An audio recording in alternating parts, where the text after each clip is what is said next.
जलसिंचनाचे 40 प्रकल्प पूर्ण करण्यासाठी निधीला मान्यता. जलसिंचन प्रकल्प आणि कॅनॉल वर्षभरात पूर्ण करणार असल्याची मुख्यमंत्री देवेंद्र फडणवीस यांची माहिती. नांदेड महापालिकेमध्ये भाजपच्या कवितामुळे महापौरपदी विराजमान, तर उपमहापौरपदी दीपक रावत यांची निवड. भगव्या फेट्यासह भाजप नगरसेवक सभागृहात. कवितामुळेंच्या विजयानंतर भाजप नगरसेवकांचा जल्लोष. नांदेडमध्ये एमआयएम नगरसेवक महापालिका सभागृहाकडे येताच भाजप नगरसेवकांचे जय श्रीरामचे नारे.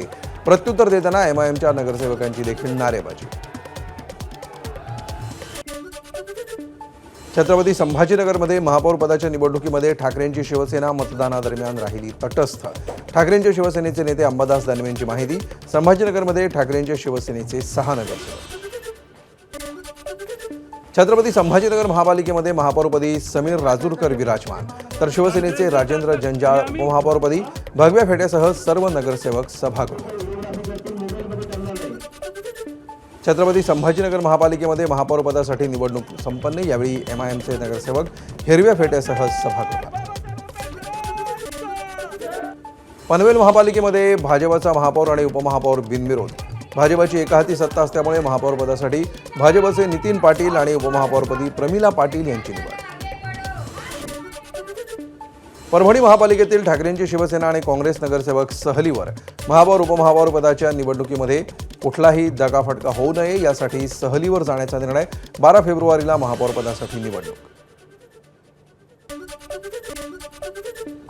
कोल्हापूरमध्ये उदय धातुंडे इचलकरंजीचे पहिले महापौर, तर उपमहापौर म्हणून भाजपचे अनिल डाळे यांची निवड. शिवशाहू विकास आघाडीनं माघार घेतल्यामुळे दोन्ही निवडी बिनविरोध. अहिल्यानगर महापालिकेमध्ये शिवसेना विरोधी बाकावर बसणार. शिवसेनेचे गटनेते दत्तात्रय कावरेंनी घेतली महापौर ज्योती गाडे यांची भेट. नगरसेवक बाळासाहेब बोराटे यांची विरोधी पक्षनेतेपदी नियुक्ती करण्याची मागणी. जिल्हा परिषद निवडणुकीमध्ये विजयी उमेदवारांच्या मिरवणुकीदरम्यान फटाक्यांमुळे दासगावमध्ये एका बंद हॉटेलला आग. आगीमध्ये हॉटेलचं छप्पर आणि आतील लाकडी सामान जळून खाक. स्थानिक ग्रामस्थ आणि महाड नगरपालिका अग्निशमन दलाकडून आगीवर रात्री उशिरा नियंत्रण. सुनेत्रा पवारांची आज पहिली मंत्रिमंडळ बैठक होती. दोन्ही राष्ट्रवादीच्या विलिनीकरणाचा विषय हा त्यांच्या पक्षाचा अधिकृतरित्या येऊन सांगतील तेव्हा त्या विषयावर बोलेन. मुख्यमंत्री देवेंद्र फडणवीस यांची प्रतिक्रिया. मुख्यमंत्र्यांच्या दिल्ली दौऱ्यानंतर उपमुख्यमंत्री सुनेत्रा पवारही आज रात्री दिल्लीला जाणार. सुनेत्रा पवार उद्या दिल्लीमध्ये पंतप्रधान मोदी आणि गृहमंत्री शहांची भेट घेणार. दौऱ्यामध्ये सुनील तटकरे आणि प्रफुल्ल पटेलही सोबत असणार. उपमुख्यमंत्रीपदी शपथ घेतल्यावर सदिच्छा भेटीसाठी जात असल्याची उपमुख्यमंत्री कार्यालयाची माहिती. महाराष्ट्राचं सरकार अमित शहा चालवतात, त्यामुळे सुनेत्रा पवारांना दिल्लीमध्ये जाऊन भाजप नेत्यांची भेट घ्यावीच लागणार. खासदार संजय राऊतांचं टीकास्त्र. जिल्हा परिषद आणि पंचायत समिती निकालावर एनडीएचं अभिनंदन करताना अमित शहांकडून भाजप आणि शिवसेनेचा उल्लेख. अजितदादांच्या निधनामुळे अभिनंदन करताना राष्ट्रवादीचं नाव घेणं शहांनी टाळलं. उपमुख्यमंत्री सुनेत्रा पवारांनी मंत्रालयात पोहोचून स्वीकारला खात्यांचा पदभार. यावेळी पक्ष कार्यालयामध्ये पार्थ पवार, सुनील तटकरे, प्रफुल्ल पटेल, रुपाली चाकणकर, छगन भुजबळ यांच्यासह मोठ्या संख्येनं राष्ट्रवादीच्या कार्यकर्त्यांची उपस्थिती.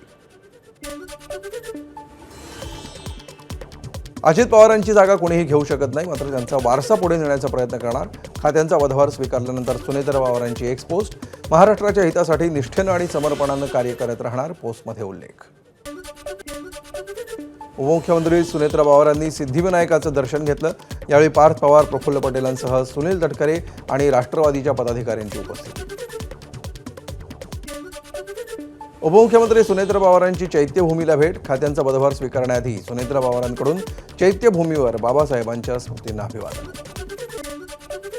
ज्येष्ठ नेते शरद पवारांच्या प्रकृतीत सुधारणा. रुबी हॉल क्लिनिकचे डॉक्टर सायमन ग्रँट यांची माहिती. त्यांना होत असलेला त्रास काही प्रमाणात कमी झाला असून खबरदारीचा उपाय म्हणून शरद पवार डॉक्टरांच्या निरीक्षणाखाली उद्या हॉस्पिटलमधून डिस्चार्ज मिळण्याची शक्यता.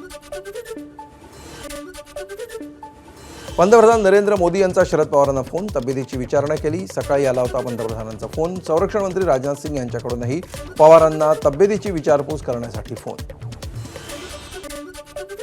अजित पवारांच्या विमान अपघाताबाबत रोहित पवारांची आज पत्रकार परिषद. महाराष्ट्रासह आपल्याही मनामध्ये अनेक शंका. पत्रकार परिषद घेऊन महत्त्वाचे आणि डोळे उघडणारे मुद्दे आणि तपशीलवार मांडणार रोहित पवारांची एक्सपोज. भाषा आणि प्रांताबद्दलचं प्रेम हा आजार या मोहन भागवतांच्या वक्तव्यावर राज ठाकरेंची टीका. भाषेबद्दल आग्रही राहणं हा भागवतांना वाटणारा आजार बहुसंख्य राज्यांमध्ये असल्याचा राज ठाकरेंचा हल्लाबोल.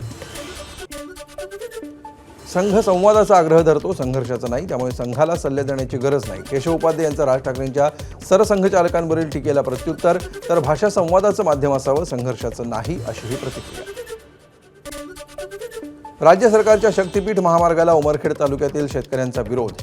जमीन मोजणीसाठी बेलखेड आणि आम्हाला शेत शिवारामध्ये आलेल्या अधिकाऱ्यांना शेतकऱ्यांचा विरोध. कोणत्याही स्थितीमध्ये मोजणी करू देणार नाही, अशी शेतकऱ्यांची भूमिका. प्रकरण एसडीओंकडे. बाळासाहेब ठाकरेंच्या स्मारकामध्ये कुठल्याही प्रकारे एआयचा वापर करू नका. उद्धव ठाकरे यांच्या स्मारक समितीला सूचना. नव्या पिढीला प्रेरणा मिळेल अशा प्रकारे स्मारक व्हायला हवं. बैठकीत उद्धव ठाकरेंनी मांडलं मत.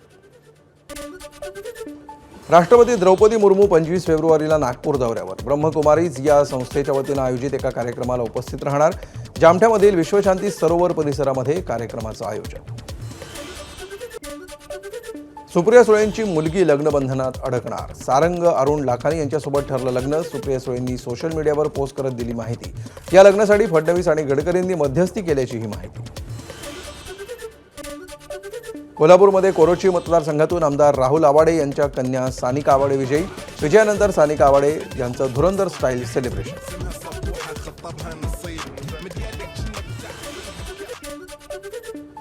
सांगलीच्या आटपाडीमधील दिघंची जिल्हा परिषद गटामधील विठलापूर पंचायत समिती गणातून तृतीयपंथी उमेदवार विजयी.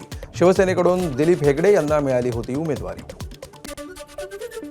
धाराशिवच्या भूम तालुक्यातील भूम ईट रोडवरील हॉटेलजवळ विजयानंतर कार्यकर्त्यांचा गोंधळ.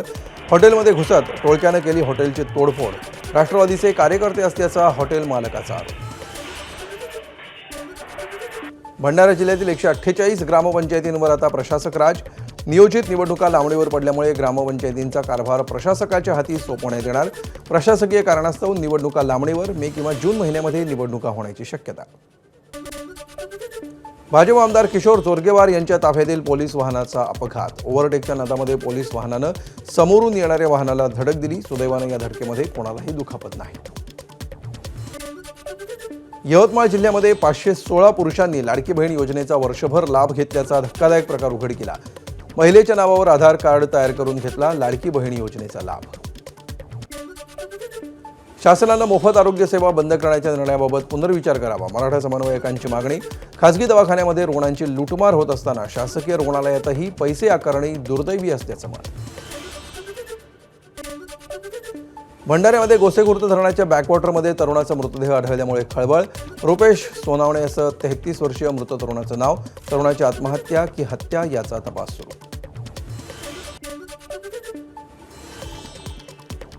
विरार शहरामध्ये रस्त्यावरील पाणीपुरीच्या ठेल्यावर साप आढळल्यामुळे खळबळ. व्हिडिओ सोशल मीडियावर व्हायरल. त्यामुळे शहरातील उघड्यावरील खाद्यपदार्थांच्या स्वच्छतेबाबत आणि नागरिकांच्या सुरक्षेबाबत प्रश्न ऐरणीवर. मुंबईमध्ये बंद घरात चोरी करणाऱ्या सराईत टोळीला आरे पोलिसांकडून अटक. गोरेगाव पूर्वेतील आरे कॉलनी परिसरामध्ये बंद घरात घरफोडी करून आरोपी अहमदाबादला झाले होते फरार. कोल्हापूरमध्ये सर्किट बेंच समोर कोसळलं भलं मोठं झाड. झाड कोसळल्यामुळे 1 जण जखमी. 2 वाहनांचंही नुकसान. मुख्य रस्त्यावर झाड कोसळल्यामुळे वाहतूक पर्यायी मार्गाने वळवली. मुंबईच्या मालाड पूर्वेकडील नीलयोग विराट इमारत परिसरामध्ये हिट अँड रन. 7 तारखेला सकाळी इमारतीखाली खेळत असलेल्या 4 वर्षांच्या मुलाला कारची धडक. अपघातामध्ये मुलाचा मृत्यू. पोलिसांकडून गुन्हा दाखल. बीडमध्ये कॉपीमुक्त अभियानाला तिलांजली. परीक्षा केंद्रावर कॉपीचा सुळसुळाट पाहायला मिळाला. कॉपी पुरवण्यासाठी पालकांसह नातेवाईकांची गर्दी. यवतमाळ जिल्ह्यामध्ये प्रस्तावित शेतकरी कर्ज निवारण योजनेसंदर्भात माहिती संकलनाचं काम सुरू. जिल्ह्यामध्ये एकूण 1,32,000 कर्जदार शेतकरी असून त्यांची आवश्यक कागदपत्र संबंधित बँकेकडे जमा करण्याचं प्रशासनाचं आवाहन. वाशिमच्या ब्रह्मा गावाशेजारी असलेल्या ऋषी बार रेस्टॉरंट मतदान प्रक्रिया अंतिम बंद.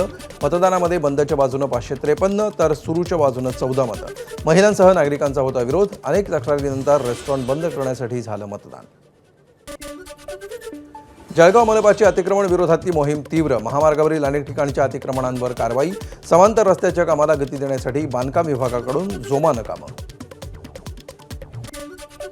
वांद्रे बीकेसी पॉड टॅक्सी प्रकल्पासाठी होणार 117 झाडांची कत्तल, तर 382 झाडं पनवेल तालुक्यातील शिरढोणमध्ये पुनर्रोपित होणार.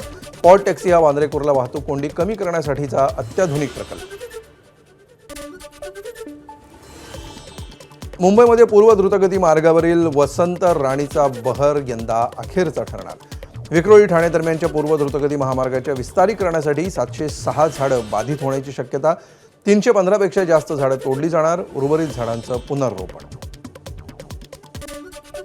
बीडमध्ये परळी औष्णिक केंद्रातील 2 संच तातडीनं बंद करा. केंद्रीय प्रदूषण नियंत्रण मंडळाचे आदेश. पर्यावरण नियमांचं उल्लंघन केल्याचा ठपका. परळी औष्णिक विद्युत केंद्राच्या 6, 7 आणि 8 या तिन्ही संचातून केली जाते 750 मेगावॅट विद्युत निर्मिती. कोल्हापूरजवळ राष्ट्रीय महामार्गावर होणार 4 किलोमीटर लांबीचा उड्डाणपूल. बांधकामाला मंजुरी दिल्याची माहिती केंद्रीय मंत्री नितीन गडकरी यांची एक्स पोस्टवरून माहिती. 913 कोटी रुपयांचा प्रकल्प. पंचगंगा नदीवरील उड्डाणपुलामुळे शहरात येणाऱ्या महापुराचा धोका टळणार. वर्धा रसूलबाद रस्त्याची चाळण. सततच्या अपघातामुळे नागरिकांना मोठा त्रास. देवळी पुलगाव मतदारसंघामध्ये रस्ता दुरुस्ती रखडलेली. केवळ दलालीपुरतं रस्त्याचं काम आहे का, नागरिकांचा सवाल. बीड पोलीस दलातील 174 जागांसाठी 8,134 उमेदवार. उद्यापासून पोलीस मुख्यालयाच्या मैदानावर भरती प्रक्रिया. उमेदवारांनी नोकरी लावून देण्याच्या आमिषाला बळी न पडण्याचं पोलिसांचं आवाहन. धावणे आणि गोळाफेक सारख्या मैदानी चाचण्या होणार. 238 नवीन एसी लोकलपैकी पहिली नमुना लोकल 2.5 वर्षात ट्रॅकवर येणार. नवीन लोकल ट्रेनची रचना करताना मुंबईतील गर्दी लक्षात घेण्यात येणार. बीडमध्ये 10 दिवसीय चंपावती महोत्सवाचं आयोजन. जिल्ह्यातील बालकलाकारांसाठी मेजवानी. विद्यार्थ्यांच्या कलागुणांना वाव देण्यासाठी महोत्सव. जिल्ह्यातल्या 100 शाळांनी नोंदवला सहभाग. सिंधुदुर्गच्या मालवणमधील मसुरे गावामध्ये अंगणवाडीच्या भराडी देवीच्या यात्रेला दुसऱ्या दिवशीही भाविकांची अलोट गर्दी. 2 दिवस चालणाऱ्या भराडी देवीच्या यात्रेला 5 ते 7 लाख भाविक दर्शनासाठी येतात. महाशिवरात्रीनिमित्त कोकण रेल्वेवर जादा गाड्या. छत्रपती शिवाजी महाराज टर्मिनस ते सावंतवाडी रोड स्थानकांदरम्यान 6 विशेष फेऱ्या. 14 फेब्रुवारी, 19 फेब्रुवारी आणि 21 फेब्रुवारी हे 3 दिवस विशेष गाड्यांची सोय. बुलढाणा जिल्ह्याच्या सातपुड्याच्या पायथ्याशी असलेल्या आवजी सिद्ध महाराजांच्या भंडाऱ्याला 700 वर्षांची परंपरा. तब्बल 150 क्विंटल ज्वारीची भाकरी आणि 25 क्विंटल उडीद डाळीच्या वरणाचा महाप्रसाद.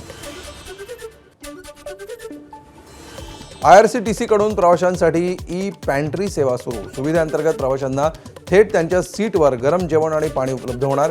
सध्या 25 मेल आणि एक्सप्रेसमध्ये ही सुविधा उपलब्ध. बँकांमधील रोख व्यवहार, घर गाडीची खरेदी आणि हॉटेलमधील बिलांसाठी पॅन कार्ड अनिवार्य करण्याची मर्यादा वाढवली. 1 एप्रिलपासून लागू होणारा नवा आयकर नियमानुसार नियम लागू. तिसऱ्या आठवड्यामध्ये पोहोचलेल्या बॉर्डर 2ची बॉक्स ऑफिसवर 341 कोटी 47 लाख रुपयांची कमाई. तिसऱ्या आठवड्यातील शनिवार आणि रविवारीही बॉर्डर 2 चित्रपटाचा दबदबा. T20 विश्वचषकादरम्यान BCCIचा मोठा निर्णय. खेळाडूंना पत्नी किंवा प्रेयसी सोबत राहता येणार नाही. वेगळ्या हॉटेलमध्ये राहावं लागणार. भारतीय युवा क्रिकेट संघाचा कॅप्टन आयुष म्हात्रेनं घेतली क्रिकेटपटू सचिन तेंडुलकरची भेट. सचिननं शेवटच्या कसोटी सामन्यादरम्यान परिधान केलेली जर्सी साईन करून आयुष म्हात्रेला दिली भेट. 40,000 कोटी रुपयांच्या बँकिंग आणि कॉर्पोरेट फसवणुकीचं प्रकरण. अनिल अंबानी समूह आणि त्यांच्याशी संबंधित कंपन्यांची SIT चौकशी होणार. त्यासाठी ईडीकडून विशेष तपास पथकाची स्थापना. सेवानिवृत्त लष्कर प्रमुख मनोज नरवणे यांच्या पुस्तकाची PDF विनामंजुरी वितरित झाल्याचं प्रकरण समोर. या प्रकरणी दिल्ली पोलिसांमध्ये गुन्हा दाखल. प्रकाशन संस्थेकडून पुस्तक प्रकाशित न केल्याचं स्पष्टीकरण. तेलंगणाच्या मेडक जिल्ह्यामध्ये अल्लादुर्ग जवळच्या राष्ट्रीय महामार्गावर आढळला बिबट्या. दुचाकीस्वारानं केलेला व्हिडिओ व्हायरल. अचानक रस्त्यावर आलेल्या बिबट्यामुळे प्रवाशांमध्ये भीतीचं वातावरण. मणिपूरमध्ये पुन्हा उसळला हिंसाचार. घरांची जाळपोळ, संचारबंदी लागू करत शांतता राखण्याचं मुख्यमंत्र्यांचं आवाहन. आमिर खान प्रोडक्शनचा लाहोर 1947 चित्रपट 13 ऑगस्टला प्रदर्शित होणार. सनी देओल, शबाना आझमी, प्रीती झिंटा आणि करण देओल यांच्या चित्रपटामध्ये प्रमुख भूमिका. चित्रपटानिमित्त सनी देओल, दिग्दर्शक राजकुमार संतोषी आणि आमिर खान पहिल्यांदाच एकत्र. आमिर खान प्रोडक्शनच्या आगामी एक दिन चित्रपटासाठी अरिजित सिंगनं गायलं गाणं. रिटायरमेंटची घोषणा केल्यानंतर अरिजित सिंगचं आभार मानण्यासाठी आमिरनं घेतली होती भेट. एबीपी माझा, उघडा डोळे बघा नीट.